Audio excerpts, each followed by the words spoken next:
नमस्कार शेतकरी बांधवांनो, आज मी शिराड शिवारामध्ये आलेलो आहे।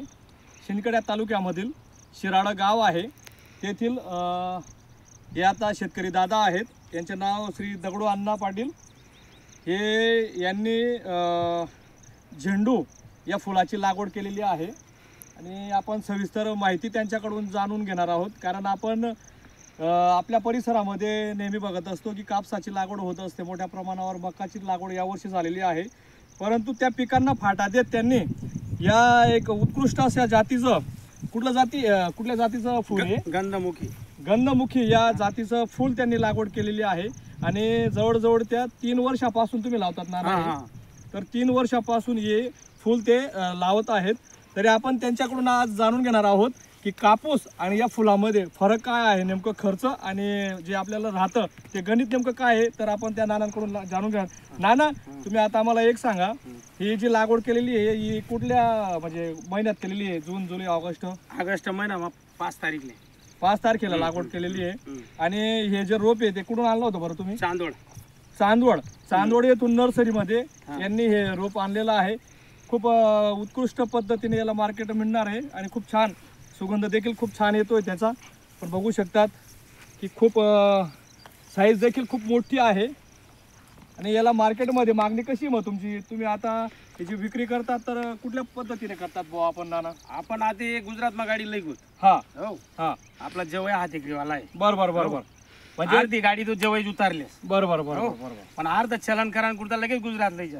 बरोबर गुजरात मा आपला 10 किलो 11 किलो ना कॅरेट रास। बरोबर दाबीसन भरेल आहे। बरोबर मग लगेच ते 2 कॅरेट खाली उतारात का ते निलाव करतात। बरोबर मग निलाव त्या कसं आहे 500 पासून बोलत 1000 1100 पर्यंत बोलतच ते कॅरेटवर। कॅरेटवर मग आपले पटी जे जेव्हा तसे पटना का 1100 बोलणार लगेच गाडी खाली करते तर काटा करलेतच रक्कम लिही सध्या आणि जर नाना तुम्हाला जर म्हणजे आता बघा आपला या चॅनलला आणि फेसबुकला आपण हा व्हिडिओ टाकणार आहेत आपण, जर कोणाला व्यापाऱ्यांना जर तुम्ही देऊ शकतात का इथं जर आले तर म्हणजे तुमच्या भावात जर तुम्हाला परवडेल तर तुम्ही देऊ शकता। आणि एकंदरीत कापूस पिकापेक्षा हे परवडेबल आहे का बुवा? तुम्हाला काय वाटतं बरं? मग परवडेल नाही असं आहे का? याला जास्ती का आपली मेहनत नाही ना। म्हणजे कापूसले कसं आहे निंदानं कोयपानं फवारानं तिथलं काम याला नाहीये। शेतकरी बांधवांनो, नाना माझ्याकडे आले होते मिरचीचे रोप घ्यायला। त्यावेळी आमची मुलाखत झाली होती आणि नानांशी संपर्क केला मग मी की त्यांनी मला सांगितलं की रामकृष्ण भाऊ, तुम्ही मिरची पिकामध्ये जसे 1 नंबर आहात, जर आपण या वाणाची लागवड केली, फुलाची लागवड केली तर निश्चित माझ्यापेक्षाही तुम्ही चांगलं उत्पन्न काढतात। म्हणून मी आज नानांच्या प्लॉटवर आलेलो आहे। खरं म्हणजे नानांचं हा प्लॉट बघून मला खूप आनंद झाला। आणि एक म्हणजे कापूस तर आपण लावतच असतो, पण एक फुल शेती या क्षेत्रामध्ये केलेली आहे। खरं तर हे जे शेत आहे तुमचं स्वतःचं आहे का नाना? नाही जूप केलंय। बघा किती म्हणजे मोठी गोष्ट आहे की नानांनी स्वतः ही शेती झूप घेतलेली आहे।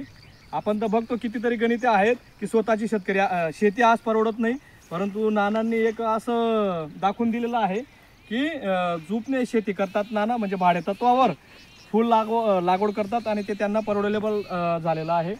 तर मी देखील पुढच्या वर्षी नानांचा हा जो प्लॉट आहे यापेक्षाही मी दुप्पटीने चांगला कसा राहील याचा माझा कलर राहणार आहे आणि मी देखील माझ्या क्षेत्रामध्ये। आणि नाना याला काय खत दिलं होतं बरं तुम्ही? खत याले आपलं 20-20 इकडे दाखव। 20-20 2-20 आहे ना, एक युरिया खाली ती ना। बरोबर पैकी आणि पहिला फवारा डायरेक्ट एंडो सल्फान शेपाल। म्हणजे असं काय कुठलं काहीच नाही याला दुसरं काही लगेच 3रा हप्ता 6 फेर मेथीला येऊन। बरोबर मी त्या दुकानदाराला सांगायचे मला आई दे ते दे, बाकीनं काहीच टाकू नको तू, ते म्हणा बाकीनं लय आणि गमेंडचे। बरोबर हो उन्हा का ते फुल टोंगीने देबो ते मला टोंग्या माल फोन नाही, गेंदा फोन नाही। जेव्हा तो फुलावर येतो तेव्हा तुम्ही मारत नाही बुवा? ते पहिल्या वेळेस मारलं जातं, जास्त फवारणा तुम्ही करत नाही।